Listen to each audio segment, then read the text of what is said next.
Kasus Vina dan Eki sebenarnya secara hukum ini sudah banyak sekali kemajuan dengan penetapan Peggy alias Peron ini sudah ditangkap.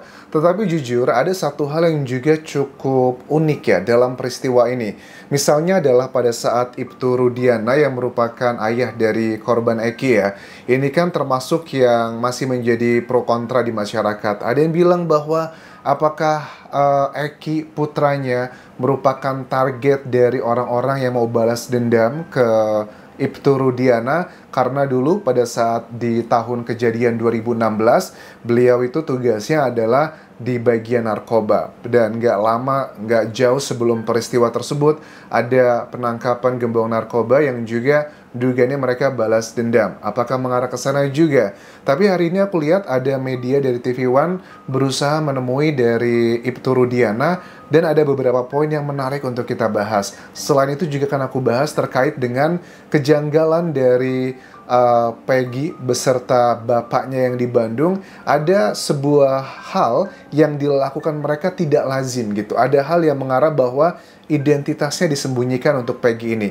Pertama, kalau kita lihat dari wawancara TV One ini ke Ibtu Rudiana bahwa beliau ini adalah orang yang melaporkan kasus Vina dan juga Eki, bukanlah dari pihaknya Vina. Makanya dari kuasa hukum Vina pun mengatakan mereka meminta untuk kooperatifnya dengan pelapor Pak Rudiana untuk melihat lebih detail apa sih temuan-temuan selama Pak Rudiana mengikuti kasus ini. Nah, ada isu di luar sana yang mengatakan bahwa Rudiana ini bukan isu sih, tapi adalah statement dari kuasa hukumnya para terdakwa saat itu yang bilang bahwa justru yang menangkap para pelaku saat itu bukanlah dari pihak penyidik, tetapi adalah dari Ibtu Rudiana yang memimpin saat itu. Padahal bagian dia adalah bagian bukan itu. Tetapi, apakah ini adalah hal yang wajar atau enggak? Ada sih keterangan dari para purnawirawan kepolisian yang mengatakan bahwa hal itu adalah hal yang wajar. Biasanya kita tuh memang membutuhkan bantuan untuk lintas dari jabatannya masing-masing atau bagian masing-masing. Ada satu hal yang unik dikatakan bahwa pada saat ditanya bahwa apakah Bapak yang memimpin penangkapan tersebut, menurut reporter TV One ini bahwa mohon maaf saya lagi pengen tenang dulu, nanti saya akan klarifikasi lebih detailnya. Dan suka tidak suka, aku bisa memahami bahwa Ibtu Rudiana kan masih di bawah kepolisian ya, karena jabatan beliau juga kan sekarang kalau nggak salah sebagai Kapolsek ya di kawasan setempat, dan dari pihak kepolisian pun dilihat juga sekarang tidak memberikan banyak keterangan di media massa. Yang memberikan keterangan lebih banyak adalah para purnawirawan kayak Pak Ito ataupun juga penasehat Kapolri, mereka yang sekarang dalam tanda kutip menjadi kayak humasnya. Kalau dari Polda Jawa Barat, mereka pun juga sama, hanya mau menyampaikan sesuatu hal yang sifatnya sudah ada progres pekerjaannya. Misalnya kayak kemarin, sudah ada penangkapan dari Peggy sebagai DPO-nya, langsung diumumkan dan mereka tidak mau ada klarifikasi hal-hal yang sifatnya masih kayak dugaan di masyarakat. Well, ini adalah tipikal, aku lihat patternnya, cara kerja dari Polda Jawa Barat sekarang ini nggak banyak bicara, tetapi langsung menunjukkan hasilnya apa saja.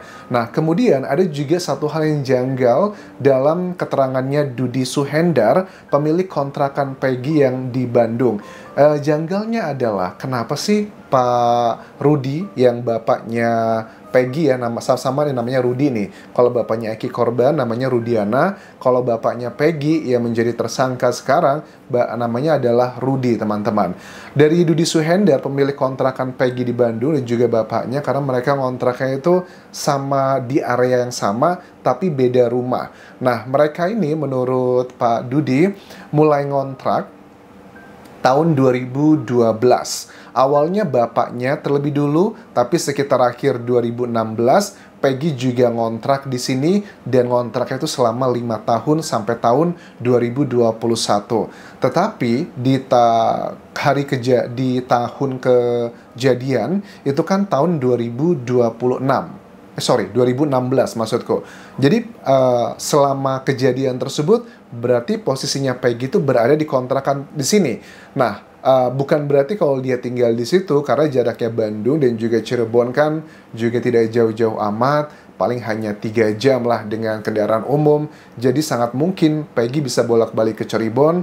Ini juga ditunjang dengan sejumlah keterangan, misal dari Aep dan juga Dede, kedua saksi yang memberatkan Peggy bahwa memang kok mereka sering melihat Peggy itu berada di kawasan tempat dia bekerja. Bahkan si Aep pun mengatakan dia kan tinggal di Cirebon saat itu sudah sekitar 5 tahun ya teman-teman. Dia pernah mendapatkan dalam tanda kutip musibah. Dia pernah digerebek rumahnya, kamarnya atau tempat kerjanya karena dia ngebawa teman perempuannya. Padahal ngakunya dia nggak ngapa-ngapain dan dia itu digebukin. Nah, salah satu yang ngegebukin dia itu adalah rombongan dari orang-orang yang menjadi pelaku ini. Nah, makanya banyak netizen yang bilang, aku bahas di video sebelumnya, aku cek komentar kalian bahwa apa jangan-jangan Aep ini balas dendam gitu kan ya, menggunakan isu ini untuk membalas dendam aja.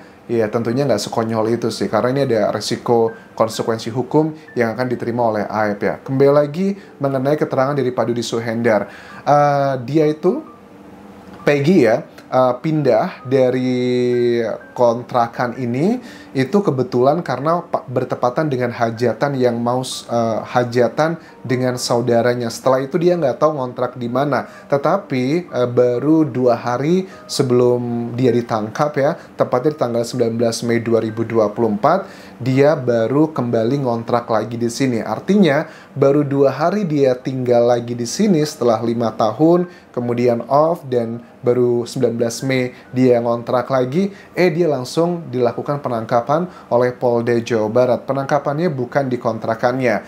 Nah, terus juga dia terkenal memang dari 5 tahun yang lalu namanya adalah Robby. Nah, ini kan teman-teman juga banyak komentar, Anjas, Robby itu adalah nama adiknya. Betul, Robby adalah nama adiknya, tapi Dudi Suhendar mengatakan bahwa di sini dari 5 tahun lalu, awalnya 2016 ya, selama dia ngontrak, namanya dia memang dikenal dengan Robby di situ. Bahkan juga dikatakan dikenalkannya pun bukan sebagai anaknya, tetapi sebagai keponakannya. Bahkan Dudi Suhendar itu baru tahu bahwa dia adalah anaknya Pak Rudi ya, Peggy tersebut, itu pada saat penggerebekan yang dilakukan ya sekitar tanggal 20-an ya, 22 Mei 2024, saat penggeledahan dari Polda Jawa Barat yang meminta izin kepada Dudi Suhendar untuk melakukan penggeledahan ke rumahnya Pak Rudi dan juga ke rumahnya Peggy yang jaraknya satu area tapi masih berdekatan. Itu kan minta izin di situ, baru tahu oh ternyata mereka ini adalah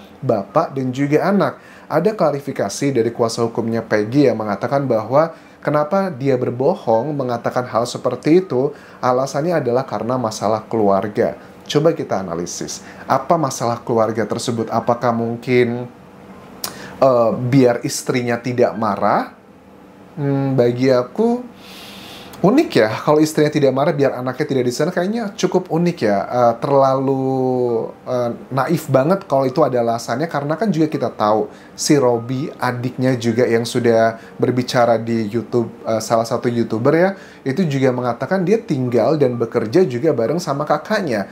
Jadi kalau si pemilik kontrakannya aja baru tahu pada saat penggeledahan ada sebuah rekayasa kebohongan yang dilakukan kerjasama antara bapaknya, terus juga antara si adiknya Robby dengan si Peggy juga, karena kebohongan ini bukan setahun 2 tahun, tapi sejak akhir 2016 pada saat Peggy itu mulai mengontrak di sana. Nah, ini juga yang membuat aku bertanya-tanya, apakah kebohongan ini adalah sebuah hal yang tidak ada hubungannya dengan peristiwa ini atau bukan? Menurut aku sih teman-teman, ini ada hubungannya dengan peristiwa ini, karena di tahun 2016 itu pun juga, dia kan rumahnya yang di Cirebon sudah digeledah ya, sama penyidik saat itu kepolisian, dan dia kan kayaknya langsung pindah ke Bandung, dan orang tuanya, dugaannya ibunya dan juga bapaknya berkomunikasi untuk mulai menyamarkan identitasnya.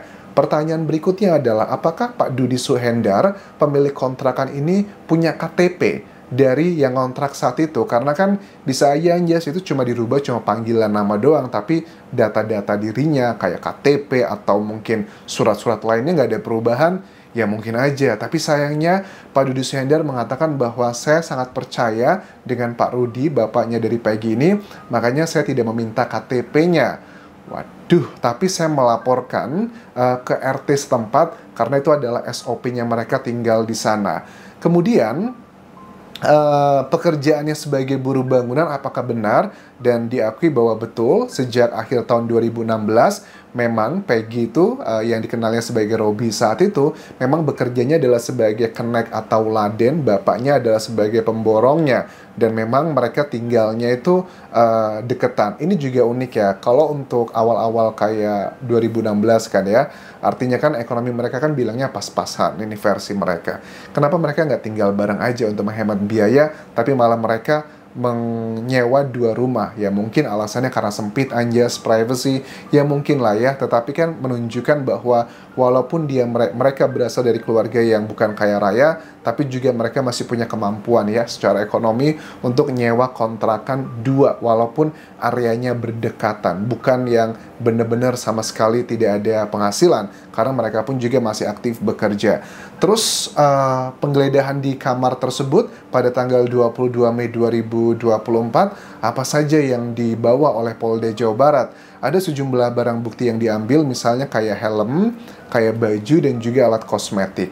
Apa nih? Kenapa helm diambil? Apakah ini salah satu bagian yang dugaannya juga dipakai pada saat peristiwa di Cirebon tersebut? Bajunya juga atau enggak? Karena suka nggak suka ya, kalau seandainya pas temuan DNA misalnya dicek gitu ya, di helm, di baju, dan alat kosmetik, ternyata ada DNA miliknya Vina atau bahkan miliknya Eki, itu bisa menjadi salah satu petunjuk yang tak terbantahkan. Kan alasannya dari Peggy mengatakan, saya nggak kenal Vina, saya nggak kenal si Eki. Kalau seandainya dari hal-hal yang dimiliki oleh keluarga dari Peggy ini ternyata ada DNA-nya mereka, bisa berupa cairan, rambut, atau apapun, ini kan menjadi pertanyaan, kenapa kok ada jejaknya korban di tempat tinggal kamu? Apa alasannya? So, sekarang kita akan coba update lebih detail apakah ini semua sudah beneran Peggy yang selama ini masuk DPO atau bukan, ya dengan pembuktian nanti dalam persidangan. Tahapan berikutnya adalah dari Polda Jawa Barat sekarang sedang mengumpulkan berkas untuk menyerahkan ke kejaksaan. Kalau kejaksaan menilai bahwa penetapan Peggy ini sudah tepat, sudah ada 2 alat bukti yang kuat, lantas tahapan berikutnya adalah kejaksaan akan menyerahkan ke persidangan atau pengadilan, dan pengadilan nanti kita akan melihat apa saja alat bukti tersebut kuat atau enggak. Mengenai sidang pra-peradilan, menurut aku sidang pra-peradilan Peggy bakal kalah sih, karena pra-peradilan itu yang dibahas adalah mengenai prosedural, bukan tentang materi persidangan. Prosedural itu artinya adalah apakah ada 2 alat buktinya, ada apa enggak. Alat buktinya ada 5, ada keterangan saksi, keterangan ahli, keterangan terdakwa, petunjuk, dan juga surat.